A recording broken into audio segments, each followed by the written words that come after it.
John Sony Maharsak Lumban Tobing atau John Tobing, aktivis sekaligus pencipta lagu Darah Juang, meninggal dunia di usia 61 tahun. Almarhum mengembuskan napas terakhirnya saat menjalani perawatan di Rumah Sakit Akademik RSA Universitas Gadjah Mada UGM Yogyakarta. Instagram Kagama Channel mengabarkan John Tobing meninggal dunia pada Rabu malam, yakni 25 Februari 2026 sekitar pukul 8:45 waktu Indonesia bagian Barat. Diketahui ia lahir di Binjai, Sumatera Utara 1 Desember 1965.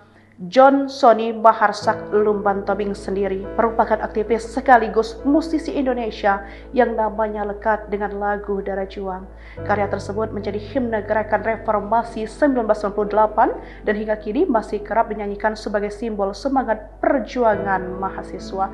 Pada tahun 1986 ia diterima di Fakultas Filsafat Universitas Gadjah Mada Yogyakarta, kemudian menjadi pusat aktivis intelektual dan perjuangannya. Selama menjadi mahasiswa, John tidak hanya fokus pada studi, tetapi juga aktif dalam gerakan mahasiswa.